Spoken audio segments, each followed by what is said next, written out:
This is a period of time. And I know so well, I can like feel it in my flesh. Like when we're going through something, it's so easy to think like this moment is forever. Like Yeah. I'm stuck here. This is going to be where I'm going to be forever. And I think with age and experience, we do get the perspective that like nothing lasts forever.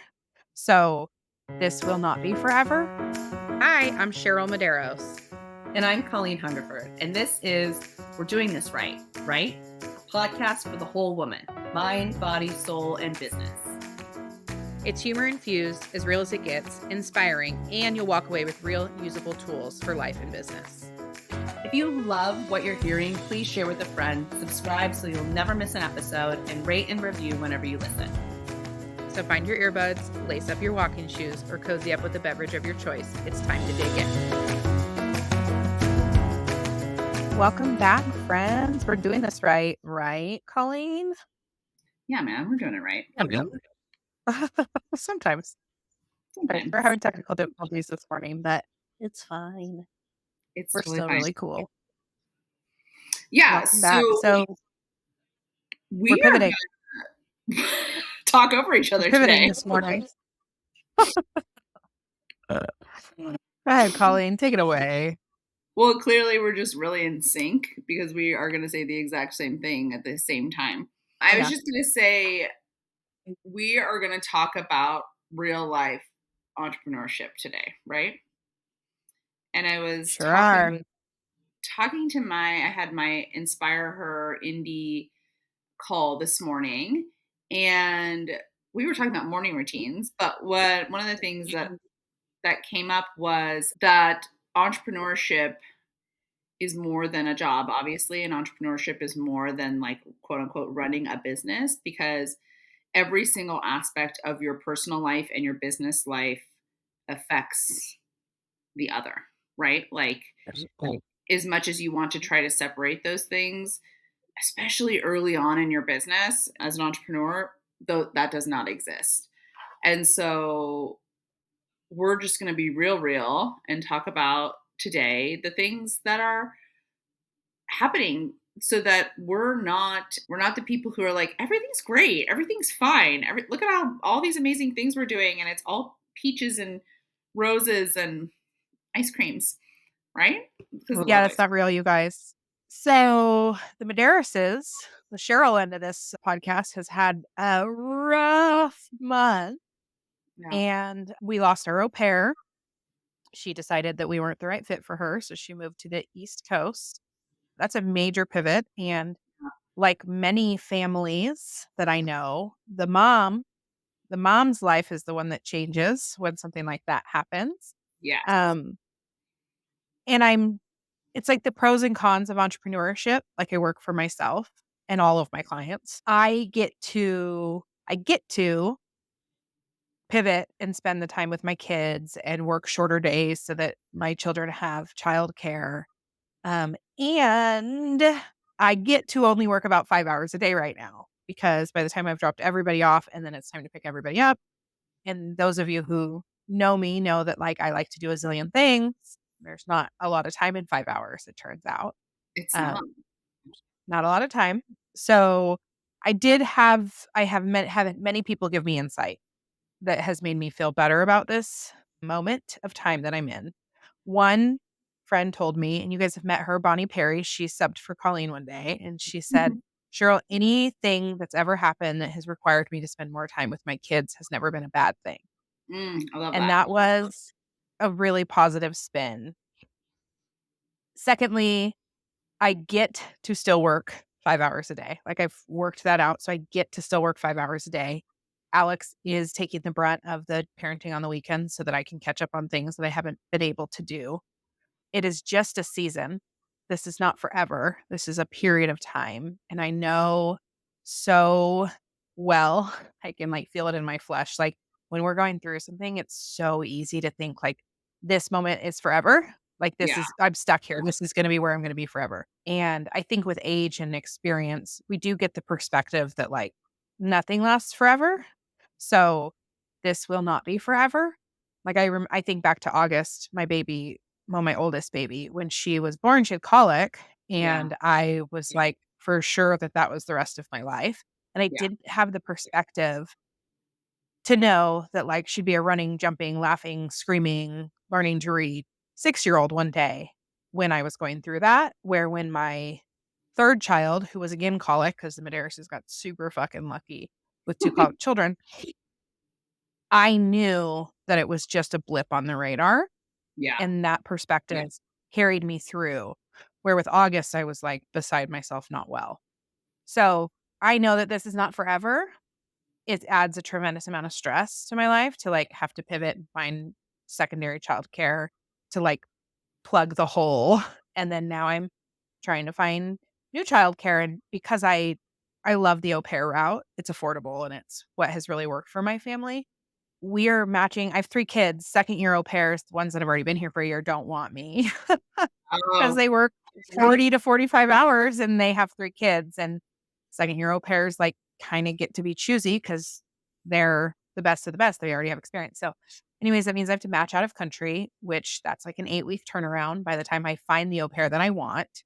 Best case scenario, if that au pair is ready to travel in 8 weeks.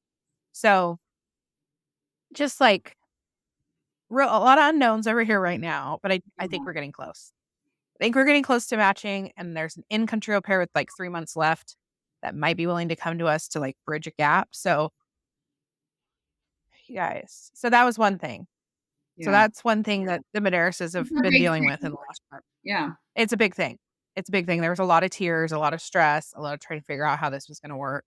Our Band-Aid childcare, which is, like, so much less hours, costs us more money than Yep. what we were paying to have 45 hours with an au pair.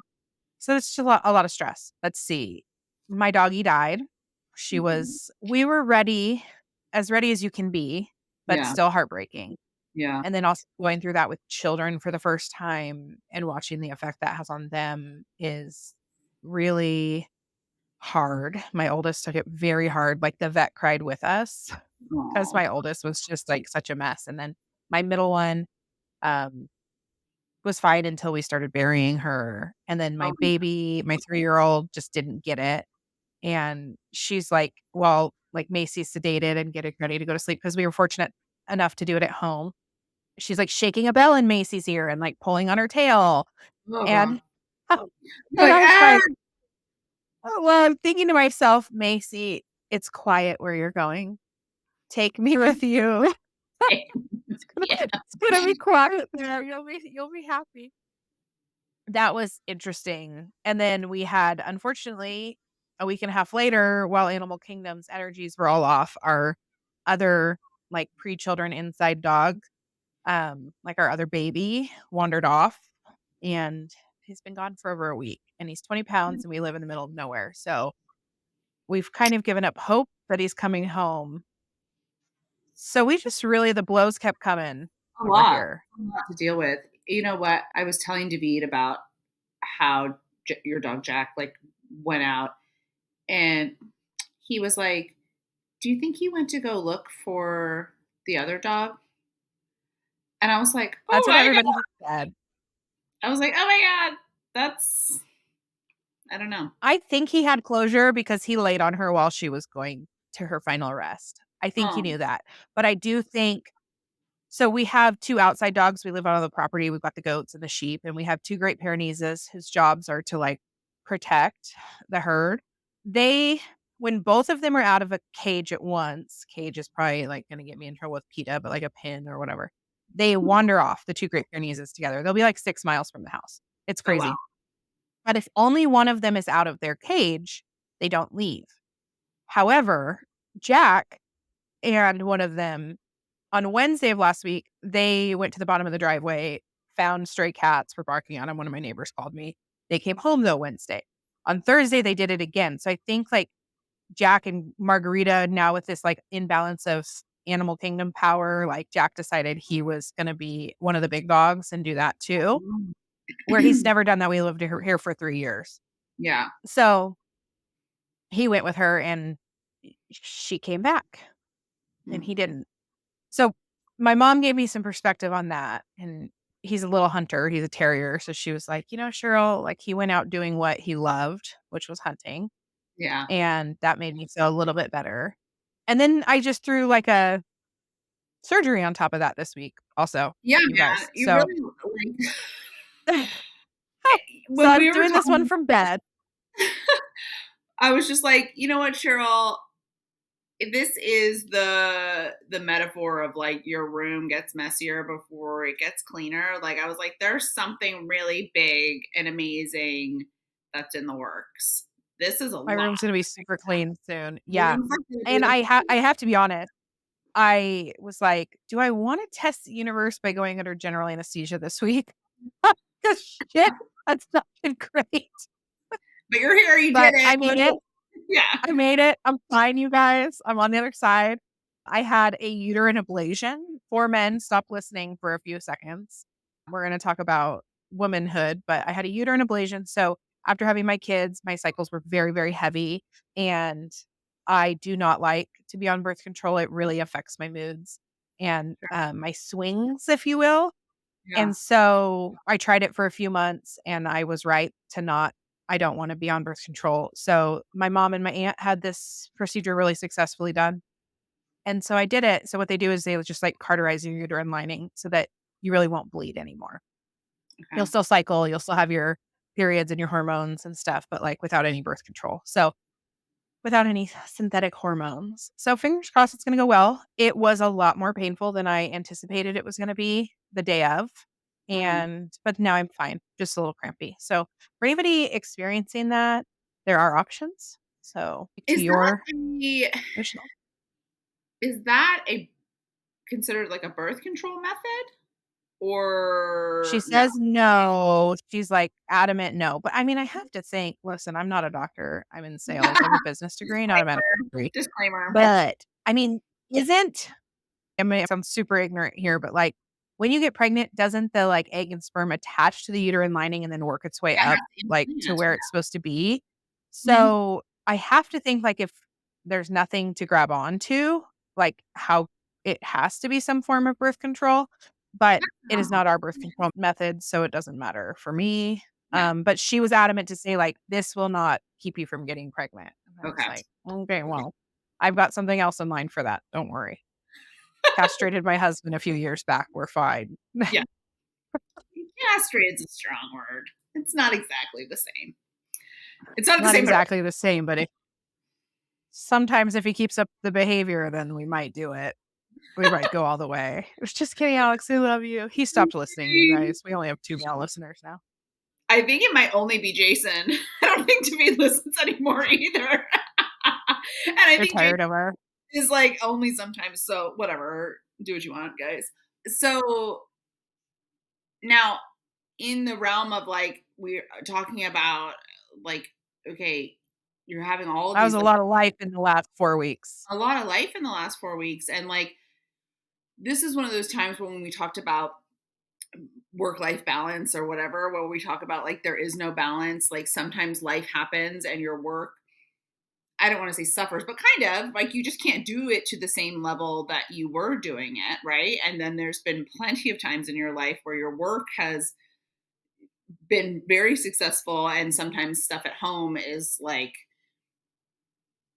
suffering. I don't know what the word is, what the better word. We'll call it back burner, Yeah, back burner. back burner or like is just not flourishing to its highest capability, I suppose.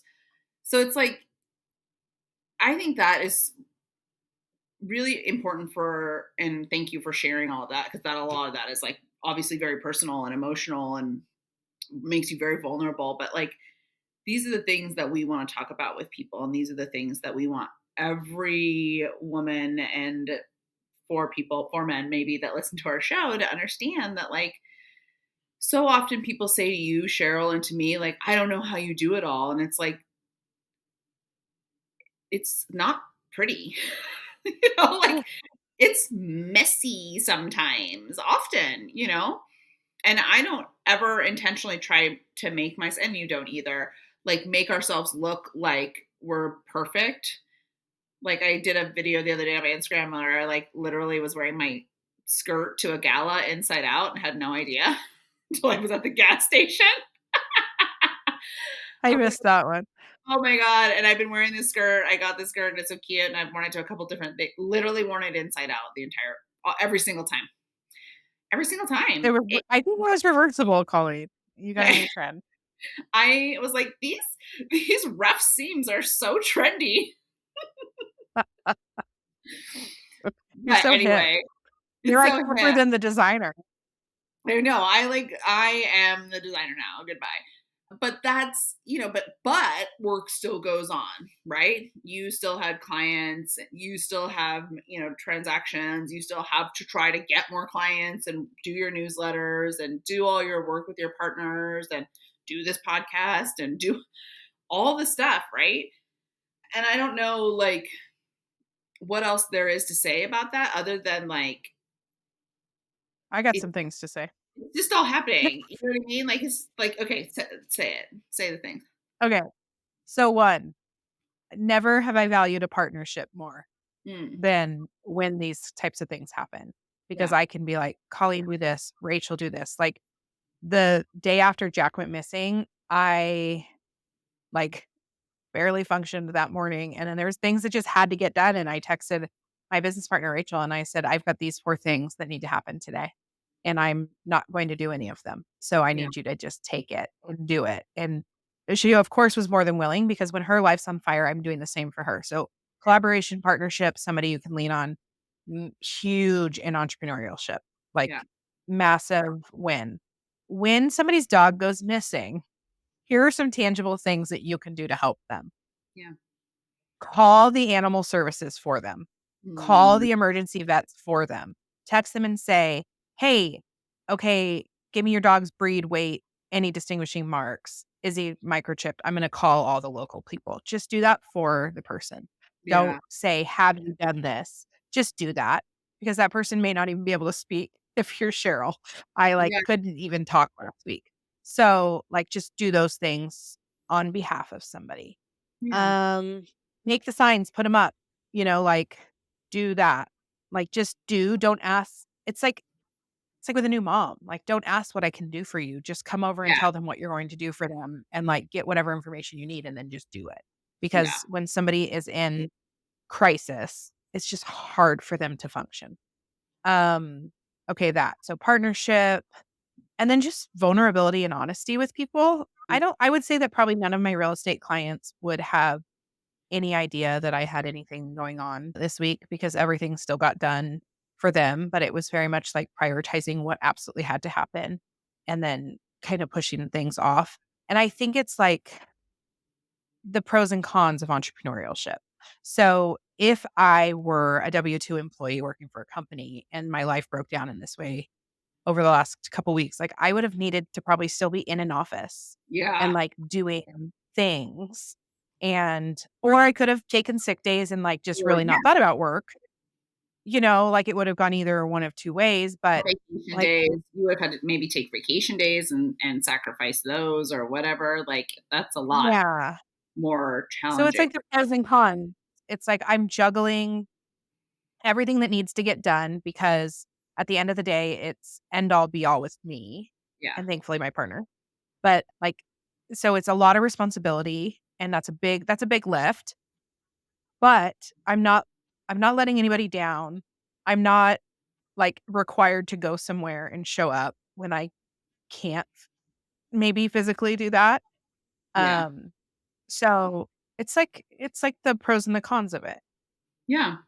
But I think that's the best and worst part about this. And I would Yeah. choose being an entrepreneur any day over working in an office or having to ask or tell somebody like my dog died and I can't come in and have them feel some sort of way about it or make some sort of judgment about it or dismiss that in some way or like I am not a person anymore. At some point in my life I was, but I'm not a person anymore who would be okay with that. And I just, like anytime this is hard and I'm like, maybe I should go get a 9 to 5 job. But, I think about like, well, okay, then I can't take my kids to school every day and I can't pick up my kids from school every day the way that I want to. Or I can't take my dad when he's having medical situations. I can't take him to the hospital and handle those things, or even like take the time to like work on myself or work on things for my business that I want to. Like I want to be, when you're an entrepreneur, you're in control of your time, but you're not in control of your time also. But to your point, you get to prioritize. Like Right. you can make the decisions and make the priorities. I was talking to a woman this morning in the Inspire Her group, and she talked about how she prioritizes her tasks in like a stoplight format. And I thought that was really Oh, cool. Like, yeah, like I want to understand more about it, but like basically there was in some categories, so I don't know exactly, I'll find out, but let's just make it up. So like the green category was like things that she had to do first, right? And that had to put those were the highest priority things. And then for the day, then other things got put in like this yellow category, and she would actually like color code them on yeah. her calendar and on her task list or something like that. And then the red was things that maybe she could push off to another day or whatever. If she can get them done, great. If not, she could push them off to another day. And that's a method anybody could use, right? But I think when you're running your own business, like I was telling them about, our processes coach Susie, who we love, talks about having one task list, and that one task list has personal and professional on it. So I was like, oh, what if you like meld those concepts together of like, or some sort of prioritization of tasks, right? Like, so when you're in this situation, you could even like to Rachel be like, I need all these green tasks done today. Like, here's the priority. Here's everything that I need done today. That I can't do these things. Or, you're like, Colleen, I can't, pull all of the clips for the videos like I usually do. I need you to do that today. That's green on my list. And I think that's a cool way to like have a similar language, but then also have like an easy way to turn those things over to people. I don't know. Yeah. Yeah, I mean, I think the most helpful thing like that day that I was like I was just staring at a wall, really. That was all I could do. And it Yeah. was like, well, I had this list and it was very easy to just be like, boop, I'm moving these to you. Yeah. Like, thankfully, I am good at the list and I got permission from Susie to have 2 lists this last week I because also made Compass this works. because of that permission. I was like, I have a today I list and know. a to be to do list.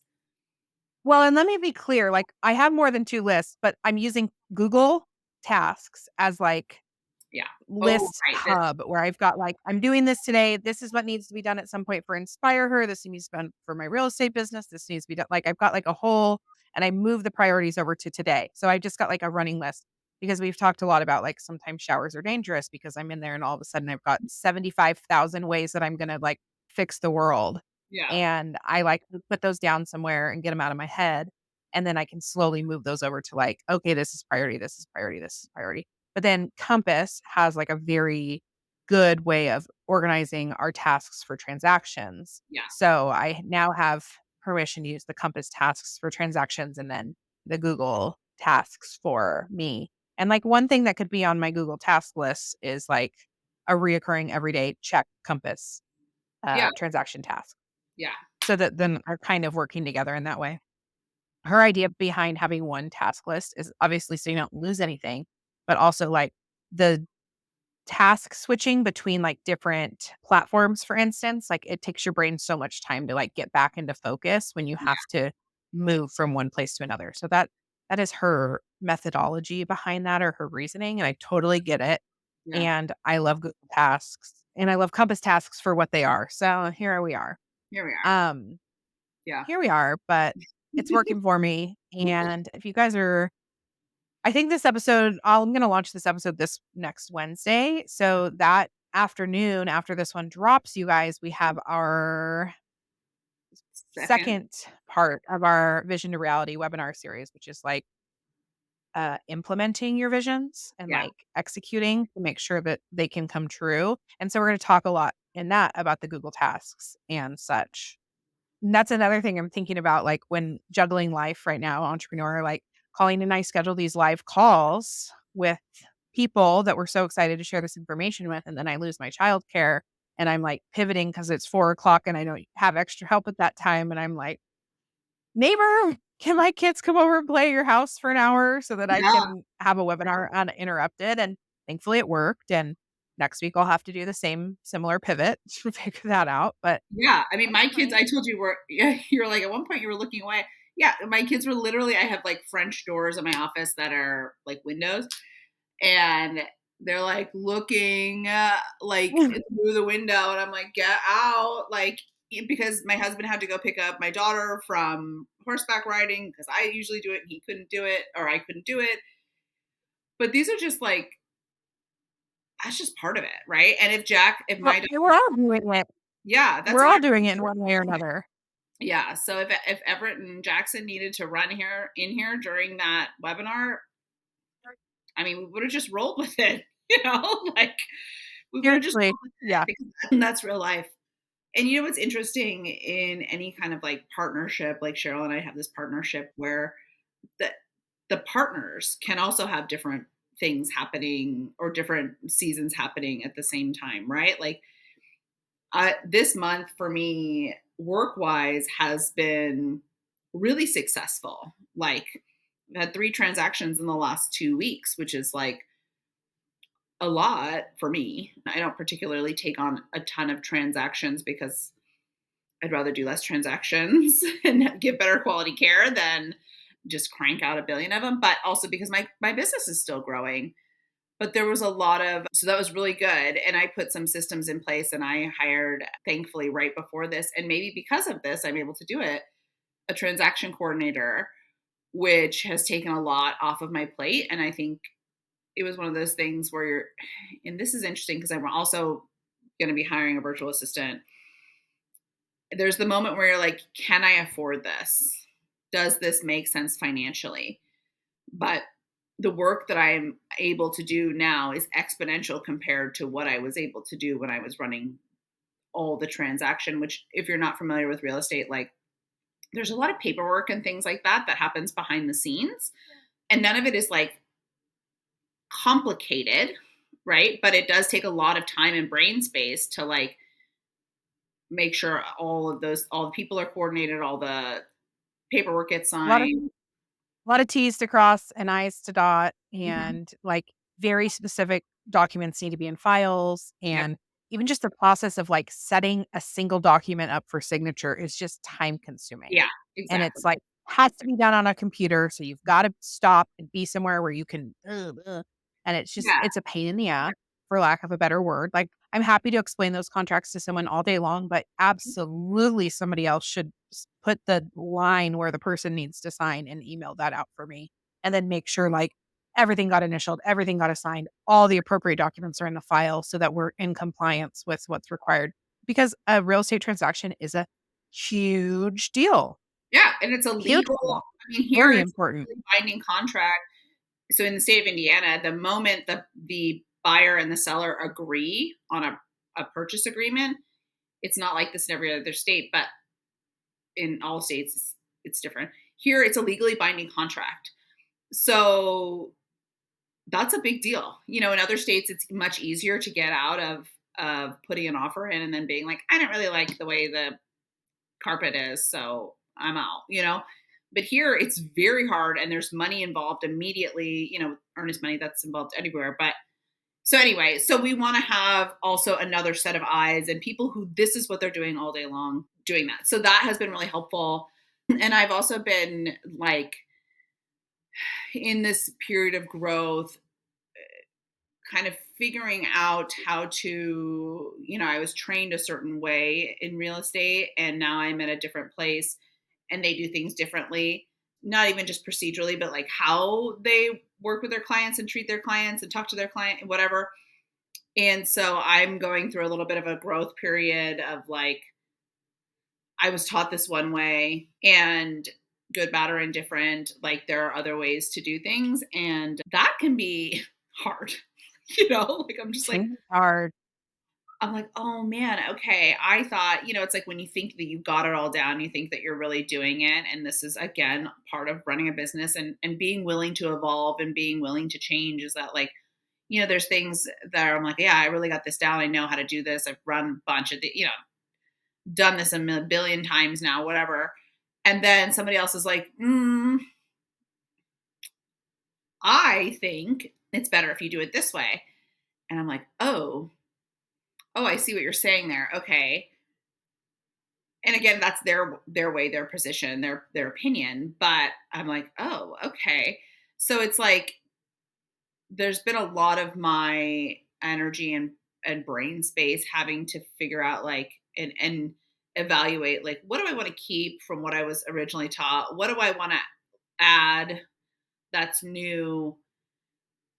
And what do I know just inherently about how I want to work with my clients and treat them and handle them? And that's a lot of the emotional part that goes in behind the scenes that's also happening while I'm doing all this work and also parenting and whatever. I think that it's probably a really good time to revise your personal and your business mission statement and core Mhm. value statement, and then run these new perspectives through that filter Yeah. to help you figure out how it is that you want to do your business and how you want to handle your clients. And I think that we always have something to learn from Yeah. other people's perspective. And even if what we learn is that what we're doing is the right way, Yeah. We're doing it right. we're doing it right, right? Um, but I think being open and listening and learning is always going to benefit you in one way or another.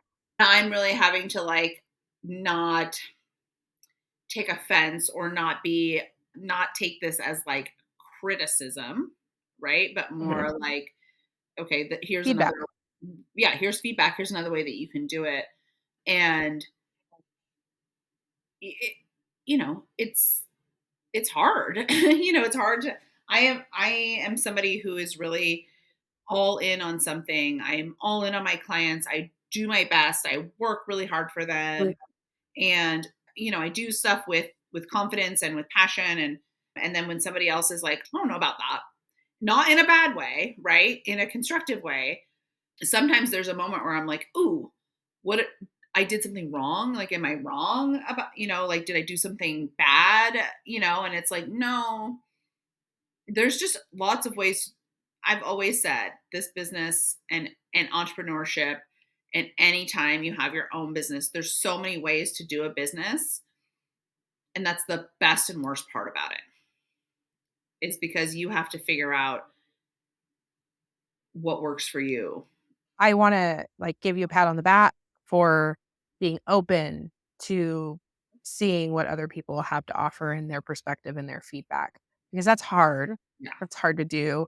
Ego is I wanna do a whole episode on ego at some point, but ego is, like, wrapped into every little thing we do, and Yeah. it is, like, the biggest work that I have to do is, like, keeping my ego in check and, like, being willing to be open and being willing to be wrong or being willing to just, like, learn from someone else and realize I may not have all the answers. Maybe I do, Yeah. but I may not. And being willing to entertain somebody else's perspective is a really admirable thing. So good on you, Colleen. Thank you. Proud of you, friend.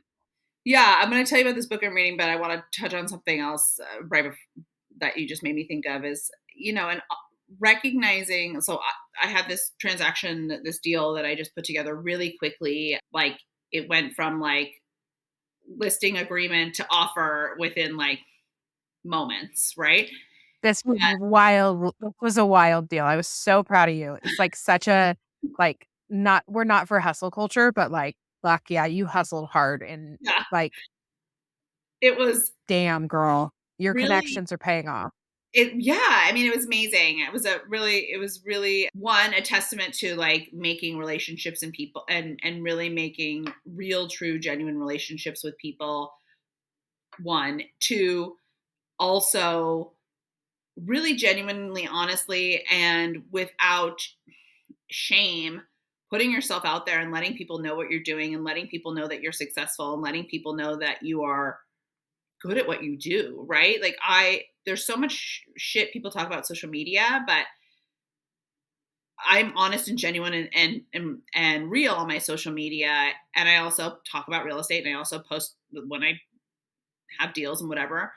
And people are seeing that now. And this is a tip for business owners, is like, people are seeing that and acknowledging that, and all the work that I put into creating this really great space on this app, are leading to real transactions, real referrals. It's like, this woman who referred me this client was my sorority sister. So I've known her for a long time, but I've also fostered that relationship with her since I've moved back to Indiana. And she is my friend, and she follows my Instagram, and she sees the work that I'm doing. And when her neighbor had a failed, he listed his house with a big discount brokerage, and it didn't sell. A beautiful home sat on the market for 2 months because of really bad advice that this brokerage gave them. She sent me, was like, hey, what about Colleen? Like, you should interview Colleen. And we were able to get this transaction done super fast because of my other connections and finding him a buyer and whatever. So that was really awesome. But amid that, I had had a similar situation like this happen earlier in my career. And during that time period, someone was really, really awful to me during that time period, when I was trying to get it done. And the deal did not get done. And it was, somebody telling me, like, if this doesn't get done, you're a failure. And then it didn't get done. And I felt like a failure. And so here I am now. That was, years ago, 2 years ago. And now a similar deal is happening. And all those feelings came up for me again about, if I don't get this deal done, I'm a failure. If I don't do this, I haven't proved myself or whatever. And I told Cheryl, like, there was a moment where I thought the deal was going to fall apart, and I went into my closet and I just cried, because I was just like, but I was sitting there crying, like, why am I crying? Like, I had to take a moment to think about, like, in present time, what am I crying about? And then I realized it's not about what's happening right now. It's about all these things that happened before. And while that all needs to be addressed at some point, like right now in the present time, there's nothing wrong here. There's no problem here. Like, it's all very simple, and we can work it out. And there's a lot of emotions on both sides, and we did, and it was great, and it's all great. Right. But those are things that come up in business that we don't see. Right. None of my clients knew that nobody knew, and now everybody knows, but nobody knew at the time, right, that I was like having such a hard time mentally and emotionally with doing this deal because of something that happened in the past. Right. And I was once told, when I worked in sports medicine, years ago, when I was training in college, and they would say, we had a saying, and it was like, if your bad day can't be your athlete's bad day. So I try to take that into everything that I do moving forward, right? Like, my bad day can't be my client's bad day, just like Cheryl's having all this shit happening, but you're making sure your client, everything's done for your client, and setting yourself up so that you have good partners and things like that, so that's easy to hand off. But I just want everybody to know that, like, if you feel like it's all messy, it is all messy. You're Like, not alone. you're not alone. Like, everybody's looking at, did I put all of this up on my social media? No, I did not put all, like, I am honest, but this was not for everybody. Now it is for everybody, but it's after the fact. So it's fine. Well, this is long form. Instagram is short for form. This is Yeah. our long for form reality. But I guess those are the things that I want to talk about, where it's like, you know, I look like, right now I'm killing it, right? Like, this month, I'm killing it right now. Like, it's just happening. It's just coming. I didn't know this deal was going to come. It came out of nowhere, right? Like, I was kind of like, what's the next thing I'm working on? And then boom, this thing came out. So, but amongst me just like killing it and crushing it and doing so well and blah, blah, blah, there's all this other shit that's happening in the meantime, and the childcare, like, yesterday I had to go, was invited to this awards banquet, and my husband had a meeting, and I had to find a babysitter to pick up the kids from school and take Vivian to riding and make sure everybody got the places where they were going to go in the same day, because my sweet loving husband did not put this meeting on the calendar, so we didn't know that we had a conflict. Oh, how could you? Oh, good, dare you? Um, but there's just so many moving parts, and I don't know what the point of anything that I'm trying to say is, other than like, this shit's messy, Just and a big old shit show over here. we're trying to put systems and processes in so it's less messy, but it's still messy. And there's, like, there are times where you're just fucking killing it, and then there's times where you're just not. Yep. But we have to look at the long, and to your point, like, long range trajectory of like,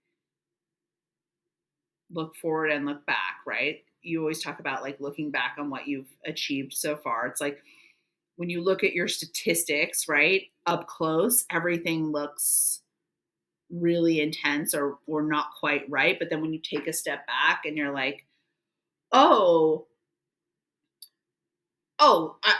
we're in February, which is traditionally a like really slow, terrible month, and you've done almost $3 million worth of sales in this month. Like, for us here in Indiana, that's kind of a lot. Yeah, in Indiana, that's big. Yeah. So, Yeah, like, in California, I'll take that all day long. But yeah, 3,000,000 in a month? Fuck yeah. I mean, I 3 times 12, that puts me at, like, my goal volume for the year. yeah, yeah. So it's that. It's the pullback. Like, sometimes we talk about looking That's right. back, but Mhm. do the 10,000-foot view also sometimes. Like, give yourself that, because whether that, use that analogy or use the looking back analogy or whatever it is, as messy and as dirty, sloppy as life feels sometimes, like, it, it doesn't mean that you're failing, and it doesn't mean that you are not doing it right, you know? Right. Well, and even, like, I've got a lot in the pipeline, but everything's kinda waiting till spring in Yeah. true real estate fashion. Yeah. We're not quite there. That's fine. But, like, oh my god, thank God I've set my life up in this way where I just got to have a month of, like, I could slow down a little bit, take my foot off the pedal at work so that I could lean into what my family and what I personally need in Yeah. this moment. And there's also the thing of like 10 years ago, you looking at where you are today would be so like, fuck yeah, you've made it, Colleen. Great job, you know? You know where I was 10 years ago today? 10 years ago, I was 31. I was married. I had just had Vivian, and we were living in my mom's apartment, two-bedroom apartment with her in, Mhm. like, in Los Angeles. And within 10 years, like, my life has changed exponentially for the better in so many 10 ways. years ago, 10 years ago today, I my my condo that I owned by myself was for sale. I had been diagnosed a year ago. We had to terminate a pregnancy like 6 months prior to this. Alex and I were house shopping for our first house together. And April, 10 years ago, we bought in Santa Margarita, where I love and I'm so happy to live. And then I went out on disability for a year. Wow.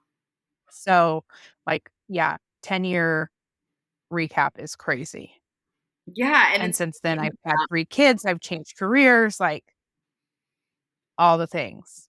and that 10, like, going from 30 to 40 for me, so was like insane. Like, the amount of things that happened in that decade of time compared to like maybe 20 to 30. While there was a lot that happened during that time. So if you're in that time period, or like, just know that there's so much that you're addressing and handling during that time, that 30 to 40 time period. And then now, I'm Even moving. 40 to 50, that 20-year period from Yeah, 30 to 50, that's a lot of life that's happening in that so time frame. much, so much. And I think Mhm, some of the coolest things are happening during that time. mhm. So anyway, Tell us about your book. oh yeah. Okay, I'm reading this book called and I'm listen, reading it right now too. You don't even know that we're in a book club together. You had no idea, but I'm actually in the middle of this book too. are you? It's called Yeah, Unreasonable. and it's our book. Yeah, it's our book club for my office this month. I created a book club for my real estate office, Ours too. and this is the book we're reading. Yeah, us too. It's called Unreasonable Hospitality, and it is by Will. What's his last name? That's like Gierda or whatever. He's married to Christina Tosi, which is what you really need to know. You know who Christina Oh, I Tosi don't know is? her. Oh my God, No. she's an amazing Uh, pastry chef. She's the one who opened Milk Bar in New York, and then like she kind of made cereal milk a thing. Like she made cereal milk a flavor. Anyway, she's fantastic. She's on like every Food Network thing. Anyway, it's all about hospitality and it's a business book. He was in the restaurant business, but it's so much more than like it's a business book, right? It's like how to deliver the most exceptional client experience for your clients and then as a leader for the people that you're leading. And I just love that because sometimes it's one, a lot of times we talk about what can we do for our clients, but as a leader, like what you can do for your employees and like giving your employees and the people that work for you such an incredible and hospitable experience that they in turn give that experience to your clients, right? And I grew up in San Francisco as a little kid and in the 80s when the food scene was like really, really cool. And my parents were definitely like foodies at the time. So like hearing him tell this story, like there's so much that I'm like relating to just from that time period of like when chefs became celebrity chefs during the 80s. And so there's that aspect to it. But just every single thing he's talking about in the book, I'm like, oh my God, yes. And like, how do I give this exceptional and like really understanding what hospitality is and not that it's just like about a hotel or like, a restaurant or something like that, like the real just to give this excellent care to your clients and to your employees so that they feel so cared for in that and some of it is to do it in a way that makes them feel effortless and that was like I don't know. I just think it's so cool. I'm blown away by how much of a leadership book it is. I didn't expect that. Yeah. Mhm. And as I like continue to read it, I'm like, oh my God, Alex, you have to read this. And you need to read it with your entire management team at the dealership. And just like, I'm blown away by it. And like, uh, I always feel a little bit like a consultant for the store that Alex works at. But I'm like, your job, like I've heard him say this a bunch in this bit that I'm in right now. Like, my job as a leader is the best thing I can do for my employees is to always look out for what's best for the restaurant, is what he's saying. Yes. Like, Yep. that's because doing what's best for the restaurant, make sure that everybody has a job moving forward. So, like, I'm like, "Alex, that is you." Like, he is like, "I have to do what's best for the store." Like, that he eats, sleeps, and breathes that, and I'm like, "You need to communicate that to your team about, like, that is how I take care of you, is by taking care of the store. Like, that is my role here." And then just having, like, such clear expectations for the people that work for you and how kind that actually is to We give talked them about that like clear giving expectation. criticism, like that idea of Mhm, like you praise your employees publicly as you can. And mhm, when you have to give feedback or give criticism, you do that privately and mhm. you do it without emotion. Like you do it in a way. There's that one example he gives where like the guy comes in with a wrinkly shirt and he also talks about like addressing these things really early on. Like the guy could have come in with a wrinkly shirt and he said nothing about it. And then the next day he comes in again with a wrinkly shirt. And then by the 20th time he comes in with a wrinkly shirt, as a manager, you're like, what the fuck, bro? Like, do you have no respect for this restaurant? Like, can't you pick up? And then it's like a bad interaction, right? But then, he was just like, the first time the guy comes in with the wrinkly shirt, you just say, "Hey, how you doing? I'm so glad you're here. Your shirt looks a little bit rough. Why don't you go hit it with the iron and come back down?" And anybody hearing that would just be like, "Oh, okay, yeah." Like no big deal, you know? Thanks for the solution. Yeah. Yeah. And it Mhm. is such a leadership book, and it's the type of leader that I would like to be. And he talks about being really, and it's called unreasonable, right? Because he's so unreasonable about the details. Like he wants things, he's a perfectionist. He wants things done perfectly. But he's also, I'm in the part of the book where they're talking about like they were getting so, they were moving to the next level, moving to the next level, and everything was getting more, more, more. And then it started to affect his employees. And he tells the story about how this woman came in a panic one day because she thought she was 2 hours late for her shift, and she was 10 hours early for her shift. And she just had been not sleeping and not, she was just like panicked. And he said at that point, they realized, while there were these certain intricacies that they were adding that were creating a really lovely experience at the restaurant, it was affecting his employees, and it was causing so much Like the stress morale. for them Mm. that they had to slow down to speed up, is what he's talking about. And I was like, Yeah. whoa. It's I Everyone love should that join saying. us in this book club. You should read it and we'll chat about it. It's so, so, so awesome. And it's speaking to, when I was talking about earlier about like I was trained one way, and now I'm seeing another way. And like I was trained one way that didn't speak to my heart, and this book speaks to my heart and to like who I am like as a being. And that is how I want people, I want to give that to people. Like that's so important to me.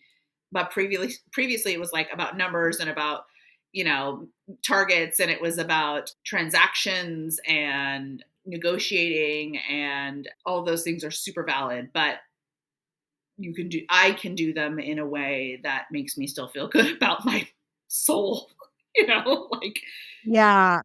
I gotta be really honest, like, I hate a structure where, like, we're just looking at, like, "What have you done for me lately?" Like, "Show me the numbers on the board." Like, that makes me wanna vomit, takes me back to 12 years at corporate, and it's just, like and yeah, I've seen actually this last week, maybe it was you, somebody on Instagram, maybe it was you, posted something about, "I'm here for my clients, not my metrics," or something. it wasn't me. Like, I'm not but, like, you see all of these people celebrating, like, top 1.5%, top 1%, like, all this See, volume I've done, and, like, I'm sorry, but my clients don't give a shit about the volume I've done. My yeah, clients care that they were well taken care of, they understood every part of the transaction, they didn't sign anything that they felt nervous about, they got protected in the transaction, and they ultimately got what they wanted, and they don't care how many transactions I did last year. They just care how their experience went. they feel. So, yeah, I feel so gross when I see the numbers. If you're doing it, I'm sorry. It's just my perspective. I just am like, let's come back to people. Yeah.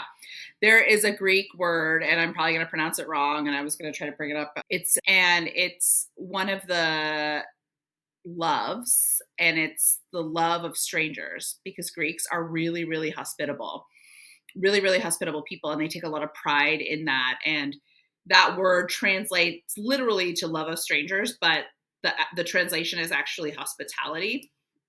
And for all my Greek people listening, I totally butchered that, but I'll make sure Cheryl puts it in the notes. I was like, yes, this is exactly what this book is talking about. It's this love of the stranger, and like taking somebody who is a stranger and making them a friend. And you know what I mean by that, but like making them feel so taken care of that they would do anything for you also, right? Like, and that's how you build a really lovely business, is that like you give such good care that people are so proud to recommend you to their friends and family. And I think that that's the way that I want to approach my business. So I'm Oh. excited about For 12 years, my job was to walk into 10 businesses a day and cold call. And people are so disgusted by that. I know, but I shifted my mindset on it to I'm walking in these businesses and I'm going to make 10 new friends today. it. Yeah. And that was how I approached it, and I loved cold calling. It was the easiest part of the job. Like, that was fun for me. because I got to walk in and make 10 new friends. Okay, but you were going in there, right? You weren't like picking up the phone calling? No, it wasn't being the phone. It was an in-person. Like I drove all around San Luis and Santa Barbara County for 12 years, walking into 10 businesses a day, strangers, and making new friends and Yeah. eventually turning those friends into clients. And then now those insurance clients are now my real estate clients. And um, I closed a deal for one of them last year, sold her house here, referred her to an agent she bought in Tennessee. And then now they have 2 more homes in Santa Barbara that they'll be selling. And I was able to just refer those. And for those of you who don't know how real estate works, like if I refer a client to Colleen, I'm going to get a cut of that deal. Yeah. So um, refer your agents. Don't feel like you're bothering your agent if your sister's aunt's brother wants to buy in a town that they're not in. Call your agent that you love Yeah. and let them find an agent because they're going to get a little bit of that pie. It's good for their business. They're And we gonna find you. really appreciate it. Yeah, we really appreciate that. And we're also gonna find you somebody because we know you That's already. legit. We're gonna find you somebody Hmm. that's legit and that's gonna take care of you the way that you want to be taken care of and how you expect to be Hmm. taken care of. And I think that that's one of the awesome parts about that too. And yes, you know, So you're not out cold calling real estate agents trying to find one that might take good care of you. Like, let us use our network and our resources to find someone for you. So there's our little personal plug for the day. yeah, Well, we went long. You're welcome, Rachel Metzger. I know you love a long episode. here it So is. here we are.